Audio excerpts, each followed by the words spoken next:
Assalamualaikum warahmatullahi wabarakatuh. Perkenalkan nama saya RP Bagus Mantaro, NPM 10702199036. Di sini saya akan mempresentasikan hasil penelitian saya pada spesies 2024 gelombang 1 ini, yang berjudulkan Usulan Perbaikan Rantai Pasok dan Penerapan Metode Supply Chain Operation Reference Core Studi Kasus di PT Kramat Hidro Mandiri, yang dibimbing oleh Bapak Dr. Ahmad Syah IRM PU dan Bapak Dr. M. Zikran AM IRMT IPM. Pendahuluannya yaitu dapat dilihat bahwasanya kinerja industri manufaktur Indonesia secara PMI atau Purchasing Manager Index pada periode 2022 pada rentang dari April 2022 hingga Juni 2022 mengalami tren pemerosatan. Hal ini berimbas pada PT Kramat Mandiri yang merupakan perusahaan manufaktur berbasis make to order atau MTO. Ada pula data pendukung berupa rekapitulasi data status permintaan produk sprinkler dari periode 2020 hingga 2022, bahwasanya terdapat pada 2021 dan 2022 yaitu repeat order, sehingga menghasilkan adanya penambahan batch produksi. Dapat dilihat juga bahwa terjadi perbedaan antara yang direncanakan dengan aktualisasinya. Berikut ini list dari vendor dari PT Kramat Hidro Mandiri itu sendiri. Ada pula permasalahan masalah yang pertama yaitu apa yang terjadi pada kondisi rantai pasok saat ini. Yang kedua, apa terdapat kinerja rantai pasok yang belum memenuhi target kinerja. Yang ketiga, mengapa dapat terjadi ketidaktercapaian target kinerja rantai pasok. Yang keempat, bagaimana usaha perbaikan untuk optimalisasi sistem rantai pasok untuk tujuan penelitian. Yang kesatu, mengidentifikasi kondisi rantai pasok saat ini. Yang kedua, mengevaluasi kinerja rantai pasok perusahaan. Yang ketiga, mengevaluasi sebab akibat ketidaktercapaian target kinerja rantai pasok. Yang keempat, merencanakan usaha perbaikan sistem rantai pasok. Yang pustaka untuk SCM, menurut Pejabat Mahendrawati tahun 2010, yaitu sekumpulan jaringan perusahaan yang secara bersinergi untuk dapat mengolah dan mengirimkan produk yang dihasilkan kepada pelanggan. Ada pula transformasi digital menurut CH 2019, yaitu bertujuan untuk meningkatkan efisiensi sumber daya serta produktivitas untuk meningkatkan daya saing perusahaan. Ada pula dari segi metodenya, yaitu SCORE, menurut Haresta tahun 2004, yaitu mendevaluasi perusahaan terpasok pada perusahaan melalui pemetaan aliran material, aliran informasi, dan aliran keuangan. Ada juga metode penelitian langkah pemecahan masalah sebagai berikut. Untuk pengumpulan datanya sebagai berikut juga ada pula pengolahan datanya, yaitu dengan identifikasi antar pasok. Yang kedua ada pengungkapan kinerja antar pasok.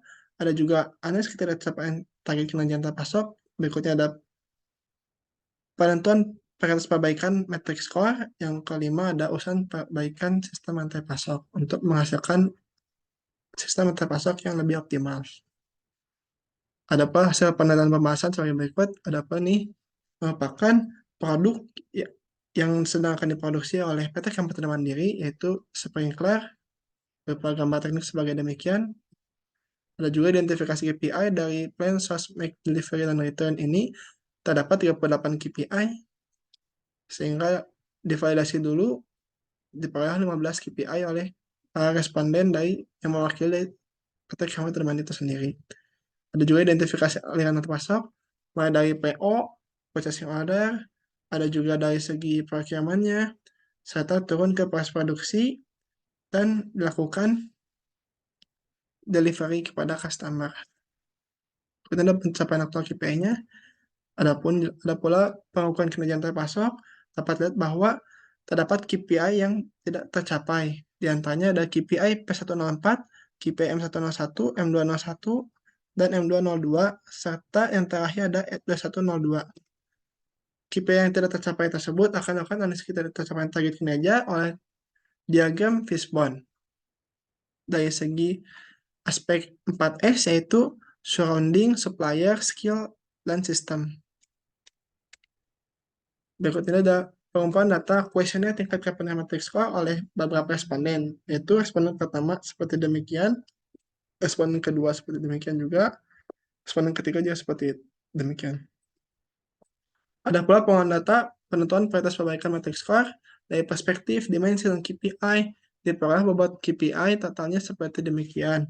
Untuk P104 itu ada yang tertinggi sebesar 0,342, M101 0,221, 0,271, ada juga D102 sebesar 0,72 ranking ketiga, ada juga M202 sebesar 0,139 pada ranking keempat, ada juga M201 pada ranking ke-5 atau terakhir sebesar 0,076.